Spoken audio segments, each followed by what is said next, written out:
ఈరోజు మనము ఆలు పెరుగు కర్రీ చేసుకుందాం. ఆలు పావు కేజీ చిన్న ఇంత పెద్దగా ముక్కలు కట్ చేసి పెట్టుకోవాలి. 2 టమాటా సన్నగా కట్ చేసుకోవాలి. 4 ఆనియన్ మీడియం సైజు కొంచెం ఎక్కువ తీసుకోవాలి, గ్రేవీ మంచిగా వస్తుంది కాబట్టి. 3 పచ్చిమిర్చి, పుదీనా, కరివేపాకు, కొత్తిమీర. దాంట్లో కావాల్సినవి జీలకర్ర, లవంగాలు, ఇలాచి, దాల్చిన చెక్క, బిర్యానీ ఆకు, కసూరి మెతి, పెరుగు, ధనియా పౌడర్, పసుపు, ఉప్పు, కారం.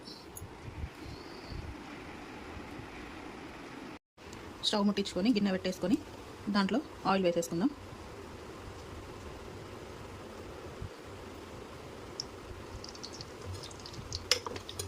ఆయిల్ వేడయ్యాక ఫస్ట్ బంగాళదుంప కొంచెం ఫ్రై చేసుకొని తీసుకోవాలి.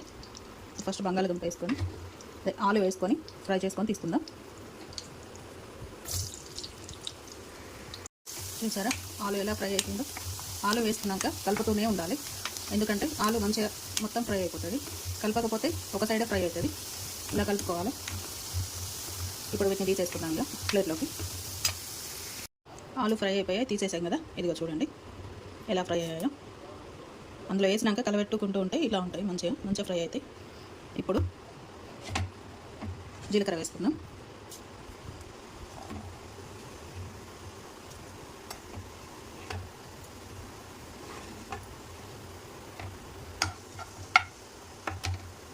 జీలకర్ర కొంచెం ఫ్రై అయ్యాక ఆ తర్వాత లవంగాలు, ఇలాచి, దాల్చిన చెక్క, బిర్యానీ ఆకు ఇవన్నీ వేసి ఫ్రై చేసుకుందాం. ఇవి కొంచెం ఫ్రై అవుతుంటే మనం కట్ చేసిన మిర్చి ఉన్నాయి కదా, మిర్చి వేసేసుకుందాం.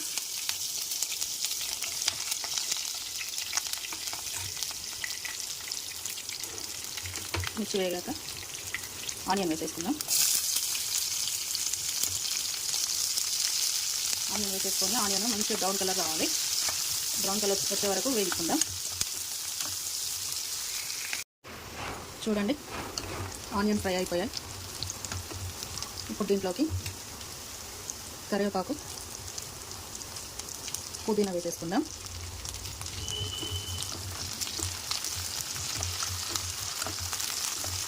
ఆనియన్ ఇట్లా ఫ్రై అయితేనే గ్రేవీ మంచిగా వస్తుందండి పెరుగుతోని.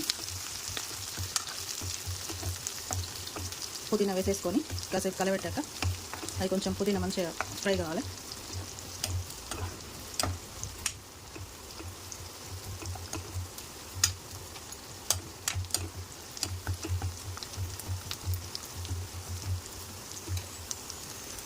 పుదీనా ఫ్రై అయ్యాక అల్లం పేస్ట్ వేసుకుందాం.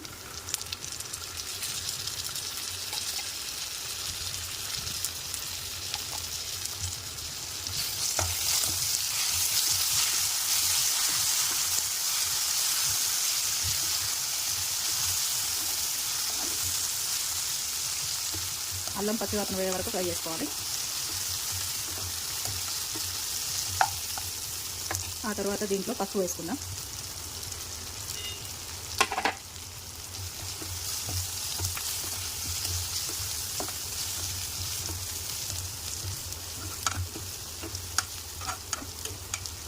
పసుపు మొత్తం కలిసిపోయాక స్టవ్ మీడియంలో పెట్టేసి కారపొడి వేసేసుకుందాం.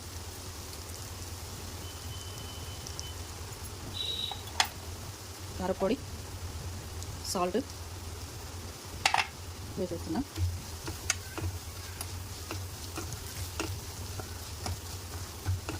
ఇవి వేగాక కారపొడి అంతా మంచిగా కొంచెం వేగాక ఇప్పుడు పెరుగు వేసుకుందాం. పెరుగు వేసుకునేటప్పుడు స్టవ్ చిన్నగా పెట్టేసేయాలి, లేకుంటే పెరుగు అంతా గడ్డలుగా ఉండిపోతుంది. స్టవ్ చిన్నగా పెట్టుకొని పెరుగు వేసేసుకొని మొత్తం అది కలిసేలాగా కలబెట్టుకోవాలి. ఇలా పెరుగు ఉడికేటప్పుడు టమాటా వేసేసుకుందాం.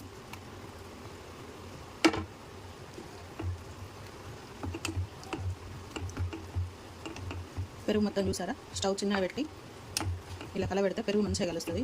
స్టవ్ పెద్దగా ఉంటే పెరుగు వేసుడుతోనే అంత పలిగిపోయి గడ్డలుగా అయిపోతుంది. టమాటా వేసాం కదా, కాసేపు మూత పెట్టేద్దాం.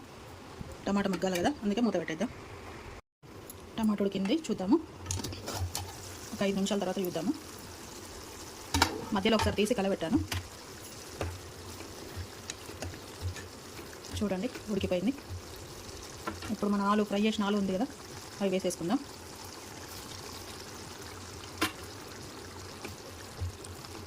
వేసేసుకొని కలబెట్టుకుందాం.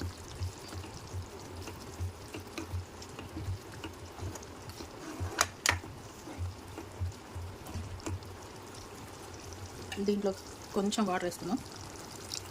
ఆలు ఉడకాలి కదా, అందుకే కొంచెం వాటర్ వేసుకుందాం. కొన్ని టీ కప్పు అంతే వాటర్ వేసుకుందాం. ఇప్పుడు కాసేపు మూత పెట్టేసి ఆలుగడ్డకు పెరుగు అంతా పట్టేలాగా చూసుకుందాం. కాసేపు మూత పెట్టి ఉడికిద్దాం. ఆలు ఉడికినట్టుంది, చూసుకుందాం. చూడండి కర్రీ ఎంత బాగుందో.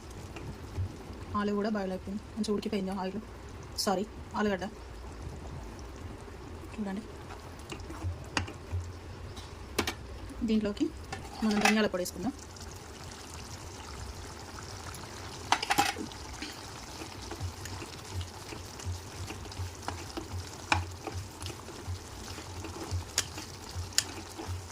ధనియాల పొడి వేసేసుకొని కలబెట్టాక పైన కొత్తిమీర వేసేసుకుందాం.